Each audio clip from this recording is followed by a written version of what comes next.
You don't know what I got. Top labels I work You don't know what I do. Relevant now. You don't know what I do. Relevant. Let's just quit yelling. We just want some other conversation besides Buff Bagwell. Who's Marcus? I don't think it'll change, but did he become a little aware? He did try. I can't live here.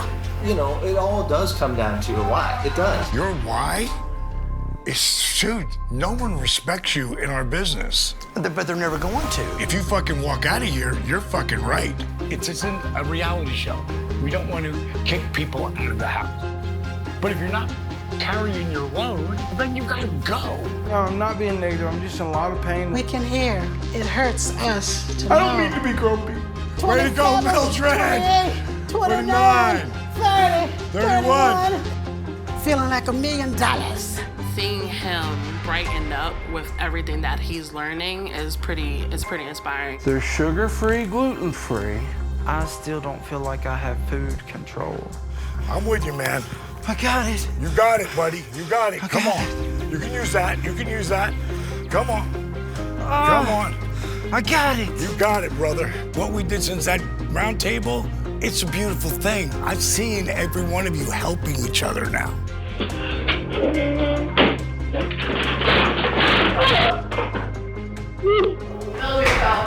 Oh, shit. Oh,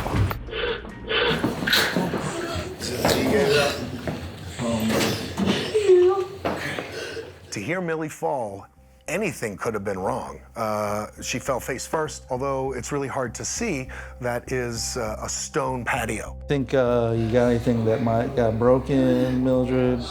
What did you land? Did you hurt your elbow? What did... I land on my knees. It was heartbreaking, honestly, to see it happen right in front of us. It was almost like we took 5 steps forward, and I was fearful that we would take a few steps back because of that fall. When my knee flares up, it gets weak. And when it gets weak, I don't know when it might give out on me. I'd like to think that this fall was maybe helped by the work that we've been doing with Millie to strengthen her up and to also have her be able to have the balance to make that fall not be as bad as it could have been. I'm sorry, guys. No, don't apologize at all. Okay. You're good. We got lucky. John, you ever go through? No, I just literally heard. looked up as you were falling. Like, I just heard cat. Scared me like that. My knee is a little swole, so I'm wearing a band today to try to help it. My hands feel pretty good. My elbow's still a little sore. That's why I got my boyfriend to keep my balance to make sure I don't fall, because I really don't want to break anything. And I really didn't want to go get him. We were really lucky that nothing bad happened to Millie, and she ended up still wanting to work out. I think that was her telling herself, like, I need to push through this. The fall made me realize that I still have knee issues. So it's a struggle. The ghost of Jake Roberts has returned to the accountability crib. I just took the ice off. Yeah. All right. Okay, guys, obviously we got Jake Snake Roberts, and we're also going to be talking about, the second challenge. Jake the Snake Roberts is one of the biggest names of all time in professional wrestling. In the ring, he was as good as you could get. Outside of the ring, lots of demons. Booze, pills, coke, crack, like you name it, he was addicted to it, and it tarnished everything in his life. He helped me so much in my career, mentoring me. And I always wanted to pay him back. And in 2012, he was ready. So we brought him in here to what we now call the accountability crib. And this is where his whole journey started. When I brought him in this house, people just thought I was crazy. I didn't think I'd last a week. Because I just knew I'd have to get some stuff before then, you know? A lot of people didn't think you'd last a week. Oh, nobody did. Are you kidding? I know. I was rooting, baby. I know, man. The story you tell yourself is everything. If you say you can or you can't, guess what? You're right. When Jake moved into the accountability crib, that was the biggest thing that I had to get him to understand. You are the story you tell yourself.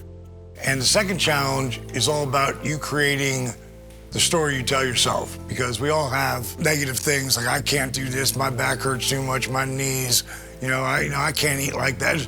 There's so many negative things we tell ourselves. Like, nobody can pull you down more than you. Some of the problems you guys are going through, I did. And my biggest one was shame. I was so ashamed of myself. I hated myself. I wasted a career.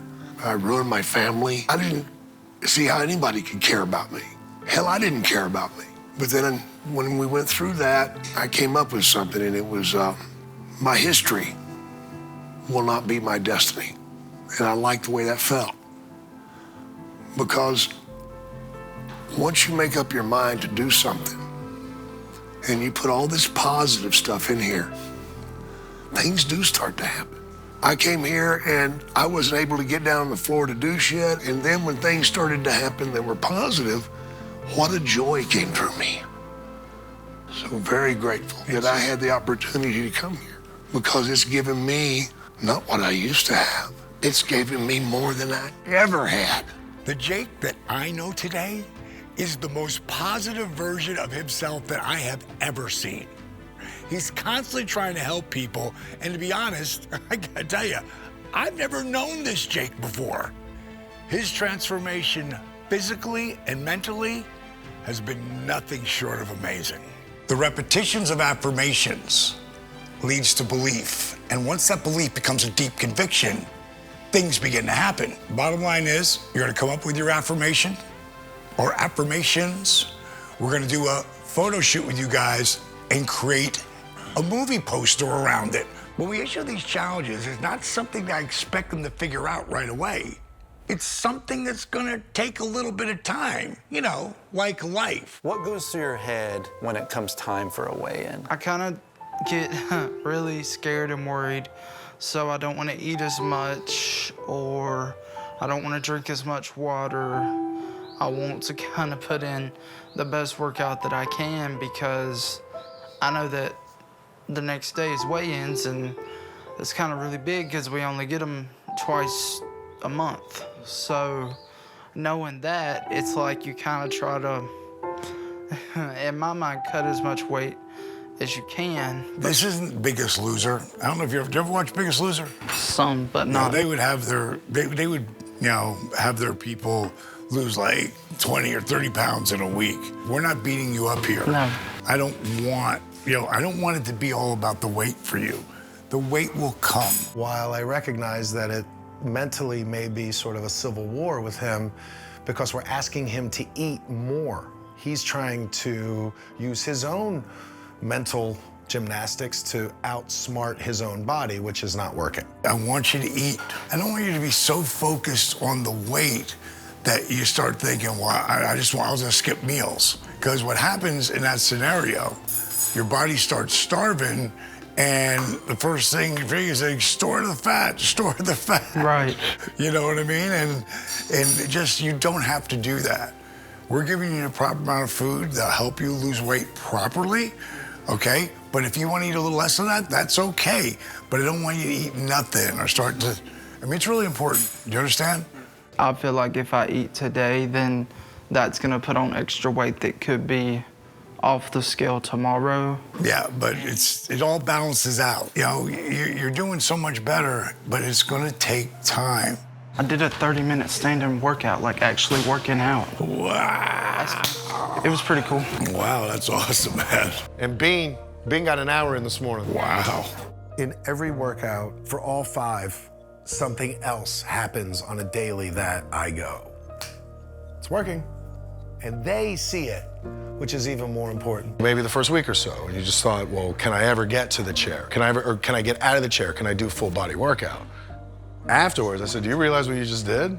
Out of a 30-minute workout, 22 of it was standing, but it was standing with all of those things. Right. And so front to back, you did a stand-up workout. It was chair to standing, but 75% of that time was done standing. I can look at myself and say, oh, you can't. You have to do it with the chair, or you have to do it when you fold forward. But the mind can be a double-edged sword. You can either say, I can't do this or can't do that, or you can say, A month ago when I stepped in here, I couldn't stand up to take pictures. I couldn't walk one place to the other without being out of breath. But like, that's something that I had to like place in my mind, is that you can say this, this, and this, but if it brings you down, you're not gonna keep crushing your goals. Okay, who's first? Hell yeah. Dude, get done. 321, that was your goal. 321, baby. I feel a lot better. I'm happier on my face. I mean, you can look at my face. I don't look like I'm in pain. Even though I am, I'm like at a better upbeat. I really am. I mean, it's been amazing. I thank y'all very much. I mean, it's been a life changer for me. Come on, T-Dog, jump on it, bro. Me? Yeah, don't be afraid of it, bro. Jump on it. Gotcha.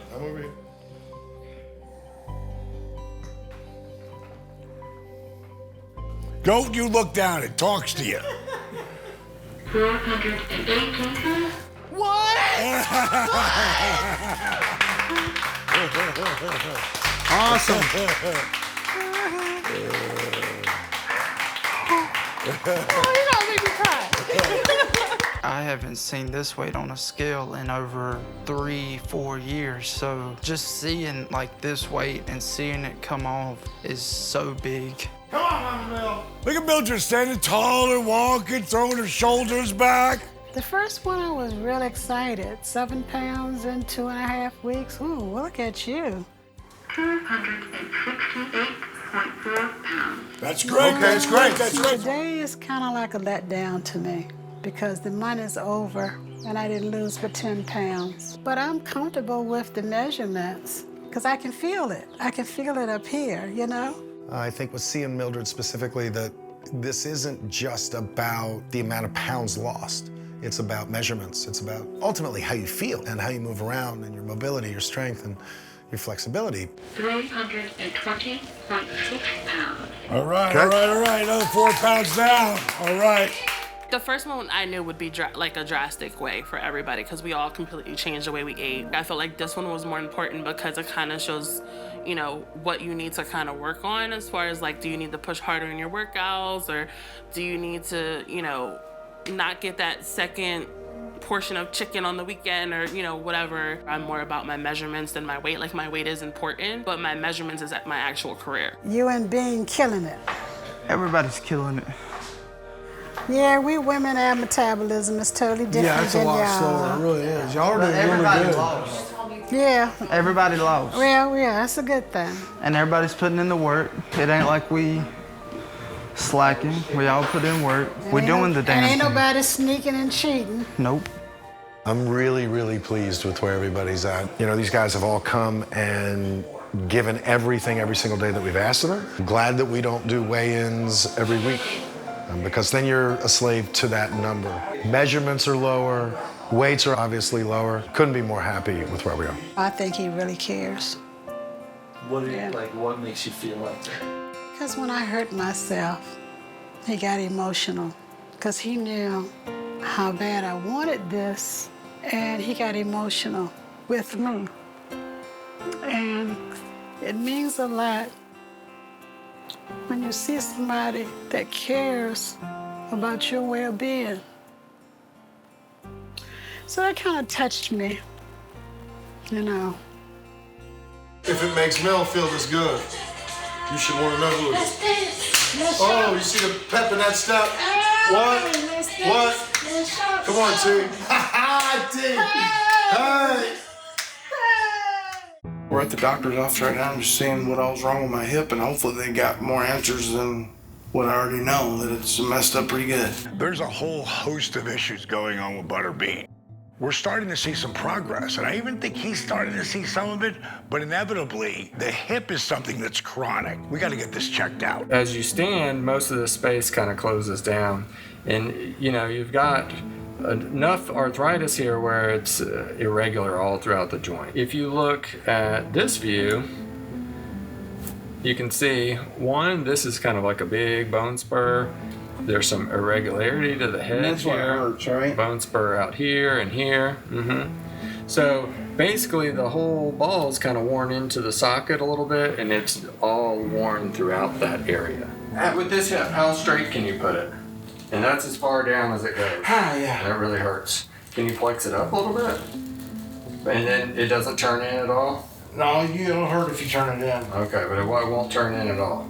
Basically, this is how I'll sleep with a pillow under your legs. Under this, or I'm hurting. I have to have 3 pillows under my head. Okay. The main problem still, as far as proceeding with like a surgery, is still, unfortunately, your weight. So typically the cutoff is at 40, which your BMI is like 46. So to get to a BMI of 40 means you'd have to weigh like 290, something like that. I can get down to that. So, What do you think? 40 pounds, I can do that. You gotta kick it into high gear now. You want to get a heavy bag? You can get a heavy bag in the house. I'm gonna call Century today and get one of them dummies. I'm happier because I know that there's some hope. I mean, that's the main thing, that there's hope for my hip and all, and hope to be able to walk. I'm already standing up 10 times taller than I was before. 3, 2, 5. Up 3, 2, 6. Lower 3, 2, 6. Up 3, 2, 7. Lower 3, 2, 7. Up 3, 2, 8. Lower 3, 2, 8. Up 3, 2, 9. Go on, champ. Lower 3, 2, 9. Up 3, 2, 10. Lower 3, 2, 10.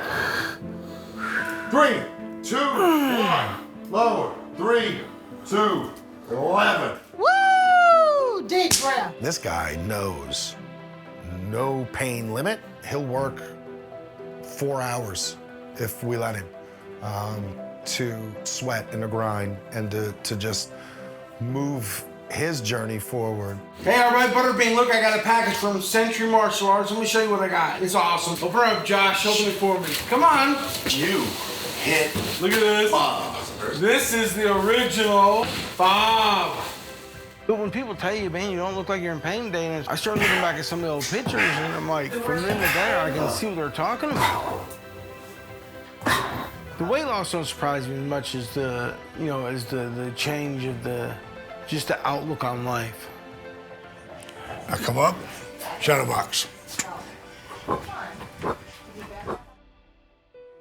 I look forward to C coming down because it's really one of the only chances that I have to get a full body workout in. C is a very upbeat and positive person. Today, though, she came in and wasn't having it. The look on her face was just different. Just getting it over with is not getting it done. It's just not. You gotta wanna do it, and I don't feel like you do. What happened? It wasn't really nothing with Josh. Just today is my brother that passed away, his birthday. Oh, okay. And I didn't sleep last night. Yeah, I figured something was up with that. My brother died a week before I moved to New York.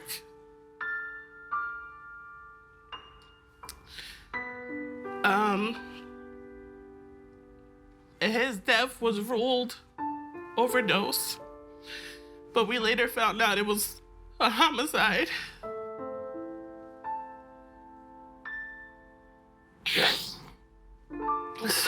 But they don't know who, why. And he died before I moved to New York, and he was one of my biggest supporters. I don't know, just the way he approached it. He didn't ask what was wrong or anything. He was just like, you're not giving effort. I'm already struggling to keep it together and trying. Anything I did, he was just super supportive and just believed I could do anything. After I found out why CC's mood was where it was, I did feel really bad. As well as I've gotten to know everybody, we just met. And there's some deep-seated stuff that I didn't know about, and I do feel bad for sort of being very rigid with C, because I'm not. And I love her to death, and I feel really bad about it. I feel like I'm asked more than everyone else, and it might be because I'm the one that balances everybody, so I get it. So it's when I'm missing, it's why is she missing? I mean, I don't know how lunch went without me there. Did anybody talk? It was quiet. I get that I'm kind of the balance for the group or whatever, but sometimes that's a lot. And I'm trying to balance my real life. My knee's been a slow process a little bit because with Dallas, we realized that Dallas's hyperbaric bed chamber was not as strong as the medical oxygen you can get. So we found a place for that. I got some wounds on my legs that didn't heal either. So you got some post-op wounds and things like that? Yeah. Well, we've seen some really good results with other people, so we should, definitely help you out with that. I'm just real excited. I've heard so much about this stuff through Dallas, and then when my doctor came to me with it being maybe the last thing that we need to do, or the last option of what he thought. My wound is wrapped. Okay. Should I unwrap that? No, you don't have to. No, because you're going to be breathing in the oxygen, and it's going to go into the tissues internally and even outside. And shoes off. It's like, oxygen, air is like water. It's going to get in through that anyways. Inside, so, What we're doing is we're delivering oxygen through the breather mask anywhere from 94, 98%. And when I'm building the pressure up with ambient air, it's forcing the oxygen into the cells and anywhere basically through his body, not just targeting one area. But the high pressure he's going to today is for CTEs and for post-surgery and for wound care. But other than that, he'll most likely sleep better. He'll have more energy. His brain fog should slightly go away a little bit. So when we get the dosage, it's anywhere from 60 to 75 minutes. This first time, I'm going to take him slower. I was able to go yesterday and see the outcome of it and see the difference of the bed. I really think it's going to really matter. Now that we're doing the hyperbaric bed and everything's going really good toward that, I'm very excited. How you doing, brother? Good. Good to see you. If I'm the worst wound-wise, and if I show progress after 6 visits, which we have, look at that bad boy. Yeah, looking great. Is that unbelievable? 70-80%. Oh, it is. It is 70% better. And I think we're the lead horse on really being able to show people really what they can do and not do with the wounds I've got, and we're going to do that. All right, What's let's up? Let's do the weigh-in, DDP. What are you thinking, Buff? I think I'm heavier, 5 pounds heavier. Would be my guess. I would think you're around there. Because I know my shirts and stuff are feeling a little bigger, but we'll see. Nope. What were you last? 238. I mean, 230. You're still down 7 pounds. 231. All right. They're all so mad about that. Mildred's been dogging me. Can't wait to see your weigh-in. You've gained some weight on. No, I haven't. I've lost 7. I think one of the things with Buff being in the house is that kind of the wrestling world sees what he's doing, trying to improve himself. And the big thing for Dallas is that as Buff goes out of the house and does signings, he wants to make sure that he knows everyone's still watching, and he wants to make sure everyone still sees that he's making positive progress. Now you are a direct reflection. Right, of you. Right. I know. Right. Mm-hmm. And you know what's facing me coming this weekend. There's half the people that love me and are rooting for me, and there's half that's going, let me see where Buck really is. And let's see when I walk up to the bar and order a Diet Coke or a water, and they're thinking, here comes the shot and the beer, and it ain't gonna happen. Now I've got you wrapped up, bro. And that also weighs on me, on mentally of where I'm at. Not weighs, drives is a better word. Gives me inspiration of not hurting DDP. And I could hurt DDP on accident by, Bagwell. I see, we knew it.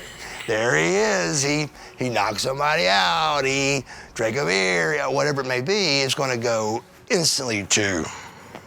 Yeah, 100%. And I'm not going to allow that to happen. A lot of the process that we're going through right now is teaching people how to eat real food.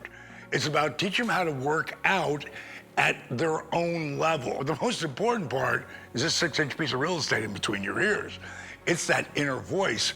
And I brought in a therapist that I've used. And Richard will be really amazing, helping them with a lot of the underlying issues that the mind goes through and just basic therapy. I know last week or so we had talked about the depths of your family. And just to do a quick overview on that, as I recall, you're really seeing that, you know, there's some real addiction problems that are within your family. It's like, look, this is what you have, let's do this, and get you here so that it can be fixed. But none of them look at it that way. They just hear the word addiction and their mind goes crazy. To a large degree, you've been very much pulled into that. And by taking some of your money, spending on drugs, and then buying your foods. And they would sort of, in a sense, really make it very easy for you to stay still and be put and to be fed. Yeah. I told them when I left, like, I was making a really big change. And, you know, like they're saying, I support you, and then you don't feel the support. And I understand their anger towards me because I want them to change, but I mean, I feel like that's just wrong. It's about allowing the people to experience the necessary consequences. That's when they'll truly realize that they're addicted, because they'll have to decide, do they want the drug or do they want lights? This young man is building courage. I see it growing. He's really quite determined to see that going backwards and being at home is not something he wants for himself at this point. I'm not coming back to that unless everybody changes. I'll just start eating again, like everything will go back to being the same.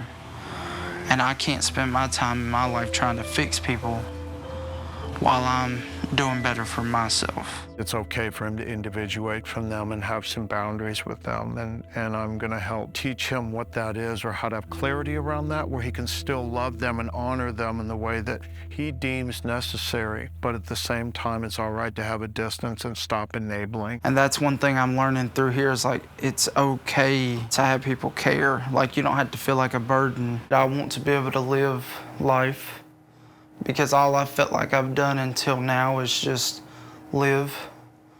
And I want to actually live life, like be able to go out and do things, one, that are out of the norm, but two, that are normal things that everybody does every day. I think when I suggested that we go to Top Golf, I thought everyone would be really excited to go, including Taylor. I was surprised that he had so much fear kind of still inside of him of doing something he'd never done before. Wouldn't be that much. What do you mean? Like walking, like. No. I mean, you can also just sit. It'd be fun to get out. Right. The fear he had, even though it was somewhat irrational, I think it was mostly about how he was actually going to get to the final destination. You know, how far it would be from the parking lot, or how many flights of stairs it would be. And that was really what he was afraid of. But the question is, do you want to try it? Can you swim golf club? I can try it. Okay. Can we When are we practice thinking? swinging golf clubs right now and see? I'm thinking after lunch. Oh. Oh, see. Come on.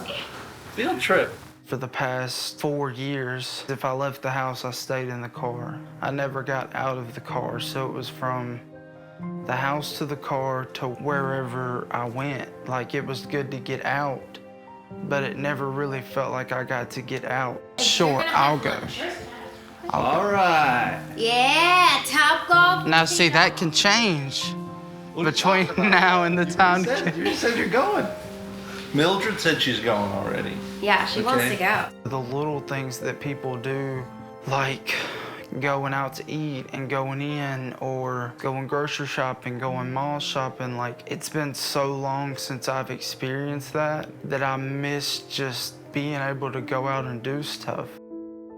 The hope was that we're giving everyone this experience that, you know, in some cases like Taylor, he's never experienced anything like it.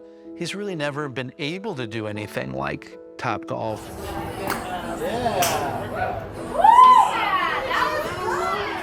Top Golf was fun. I was moving, I was having fun, like, and it was really a different experience. Oh, now he's really showing off. He was the further one.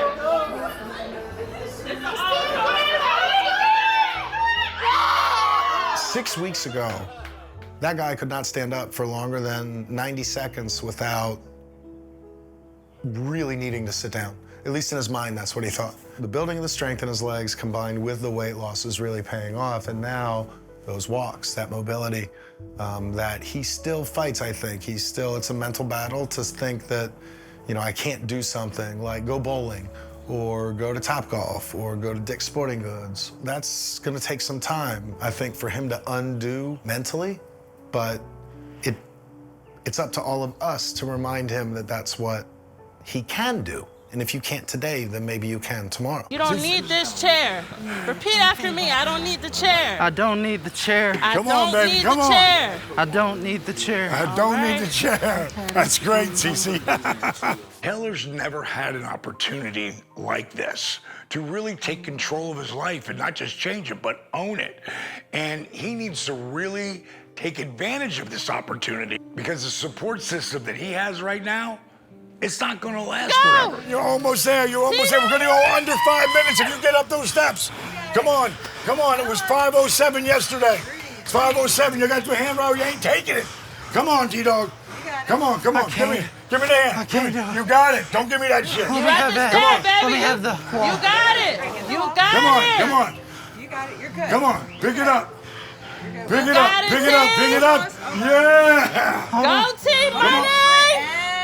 You got it. Can I have the chair? Yeah, but once you get to inside the door. Oh man, he is tough. Come on, inside the door. You got it, baby. No, my legs are falling. All right. I'm sorry. That's you. We're here. Go ahead, Sit I'm sorry. Hey, whoa, look at me. Bro, what are you sorry about? Yesterday was 508. You got 5795. That's awesome. You did great. Only 2 stops. One chair. One chair. Don't cry, you're gonna make me cry. Only 1.5 chair. Look at how far you've come.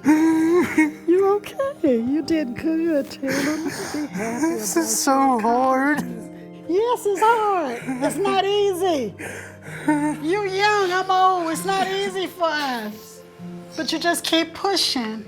Because you're looking at that body that you're gonna have. Come on now, get it together. You're good. You did good. I'm proud of you. Woo! You're gonna make me cry. What would you do for $250,000? Dallas, as part of his company, has this contest called the Positively Unstoppable Challenge. We've seen countless transformations that have inspired the world, and now we want to see yours.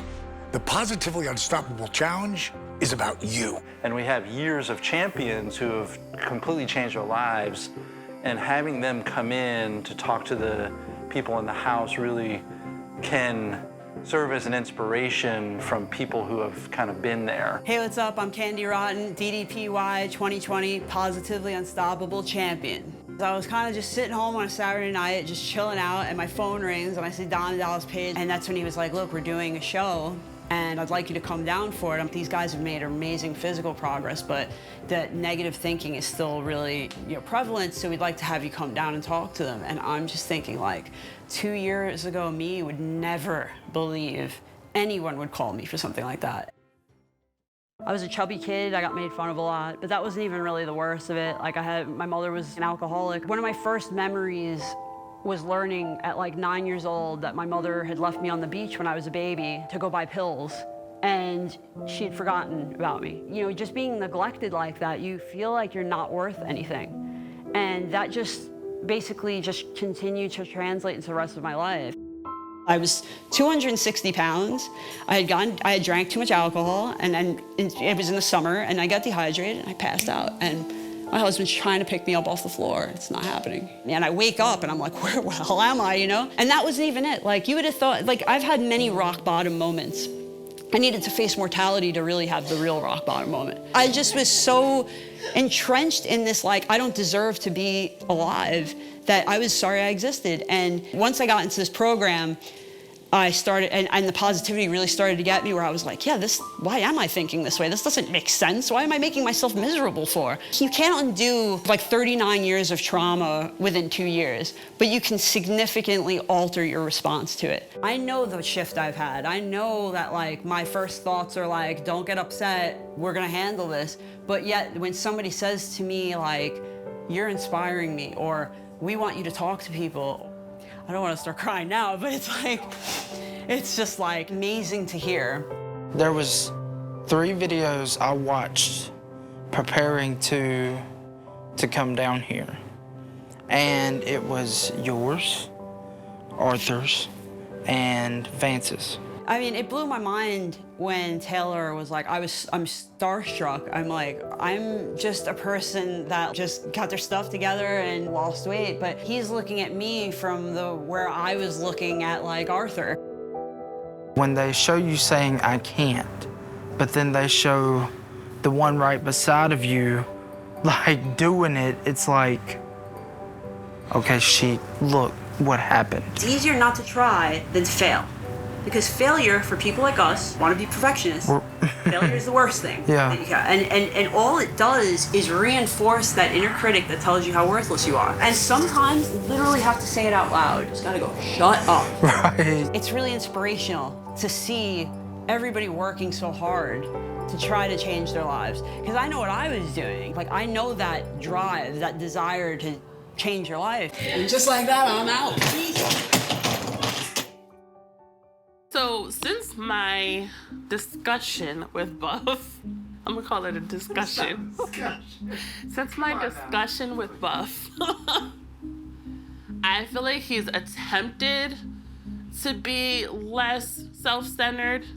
I mean, he's been that way for 50 years, so it's still gonna pop out.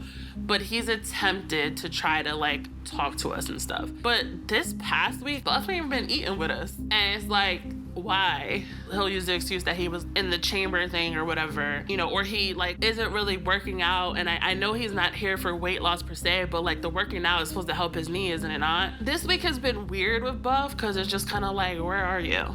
Mark, how's this going? And by the way, you're allowed to ask me anything too, Mark, right? Oh, yeah. Bro, you ain't gotta tell me that. All right. I speak my mind all the time. At first it was a little bit tough, and I really thought maybe this wasn't for me. I don't know, I was real depressed after the first week. I was like, you know, I'm not that bad. I think in Marcus's case, I know these guys travel a great deal. There's autograph signing, it's exhausting. So you start living for everybody else. And in that process, you forget about how to care for your own body, your own self. Do you think that you're an addict? No. So you're not powerless over the first drink or drug, and then your body starts needing more and more? No, like I could drink a beer right now and not drink another beer. But I'm talking about somas, opiates. I'm talking about stuff you like. Opiates are done. Opiates have been done for 10 years. What happens is denial builds in the brain. And denial is a way of pushing out a whole truth about something. It only limits the brain to partial truths. Do you use now? Do you? Yeah. If you don't mind my asking, this is not judgment. Don't judgment from me here. Bro, quit apologizing. Fuck, just answer the question and I'll answer it, bro. Quit apologizing. You asked if I was an addict, let's stick to that. The fucking answer is no. So even though Buff has this long history of drug and alcohol abuse, we really weren't sure if he still had the problem because we weren't seeing it day to day. So I guess for us, we're trying to figure out if it was still part of his problem. I got on the drug Suboxone to get off of opiates. Nobody takes the drug Suboxone unless you're truly trying to get off of opiates. You have no idea what Suboxone even is. It's a synthetic opiate. Absolutely wrong. It's an opiate withdrawal medicine. Yeah, I know. That ain't what you said. That ain't what your answer was. Suboxone has some opiate in it, though. That's why people that have never taken it say. And this was just a natural way for him to get very defensive, and his denial started to become very aggressive and active. So he started to reduce me down to somebody that really knows little to nothing. When somebody hands me a pain pill, I hand it back to them over the last 15 years. So you don't know. So don't say you do, because you've never had one. My doctor that gives them to me says, these are a pain pill. And I say, no, they're fucking not. Marcus had really become pathological in how he justified his using and his toxic amounts. of drug and alcohol, that, you know, he had always a good reason for why he needed enormous amounts. You gotta realize too, we came off TV at midnight like this. TV cameras are off, y'all all go to bed. I'm in the ring. I gotta go decompress. Someone's got you there in 3 minutes. If I give you something tonight that makes you sleep, it's a non-narcotic, and you sleep the best sleep you've ever had tonight, are you gonna take it tomorrow night? I'm saying you're going to. Some simply wouldn't do it, right? Because they'd go, oh, I'm scared, I'll get addicted. Oh, Right. melatonin's scary. Right. Which is like, no, it's not. No, it's in not. general, right? But some are like that. Their conscience says, I'm wait, like that's that. a pill, and I don't want to I get... think if you take melatonin, and that's something you feel like you need, and you're chasing it down to make, when you start getting low and you start panicking to get your melatonin, that's addiction. Yeah, but it's not the same as Soma, Xanax. Why is it not? Power set. Why is it not? Oh, take 3 well, you already know the answer. No, I'm asking you. All right, why is let's it go not? with conscience. What is Fuck truth? conscious. Let's go with health. No, let's go with truth. 3 melatonins, take those. Take 3 Xanax, take 3, bang. What? Bang. What? Mm-hmm. No, I'm asking you what? You know, have you ever had a Soma? I've had 3. Bang. You ever had get 3 the feeling. melatonin? It does nothing to you at all. You don't feel it. But if you did, and it made you go to sleep, you're gonna get that 3 again. So we start, not everyone, because they know their conscience. Everyone. You're wrong. Your statement is really one, though, it's a bit short-sighted. No, it's You're not. really saying everyone gets addicted to drugs. His addiction hides. He takes care of himself no matter where he goes. So him being in this house, I don't for a minute believe that he's following the rules and the disciplines necessary, because the rules don't apply to him. See why most people aren't addicted to sleeping pills at night? But they sleep. They don't sleep with a mask on their face. You sleep with a mask on your face? That's not... No, let's go there. Let's do go there. Addicted? You know why Let's they're not? go there. Do you sleep with a mask on your face? That's his narcissistic sort of symptom, is that, you know, somehow, some way he's different. And that always justifies him being able to use something, somehow, and call it nothing. I don't want to answer that. See, because you don't, you're scared to point. answer it then. You're scared to answer it. No, I'm not scared. Obviously you are. I'm done. I'm done. I'm done. I'm done. I'm done. I told you I was done. I'm done. I don't, stop. I'm done. Is that upsetting? I'm done, absolutely. Drop, don't ask me another question. Do not ask me another question, please. Okay. I'm done. Well, I felt a little bit, please. I felt disrespected too. You do what you want. You want to answer the question. We're having a respectful You want to answer the question, bro. Real simple. Do you sleep with a mask on your face? But you're not listening to what I'm asking you. Well, I'm listening to everything. You're stuck to your point. You're going to make your point. No, you want to make your point, and you lose. Mm-hmm. And you lost. I didn't want it to end this way. Oh, yeah, I did. Yeah, well, I apologize.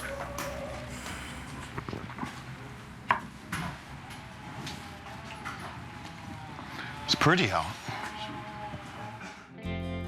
We're in Dallas, Texas at WrestleCon here and just having a blast. This is a chance for all the fans to really come see all of their superstars they love, you know, growing up watching. There's a reason again for everything, it seems. It's just so much fun to have that kind of feeling in your heart, you know, so I just love it.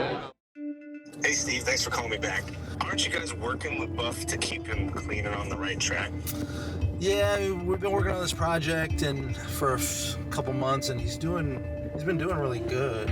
I was on a flight with him on my way to Dallas, and I saw him drink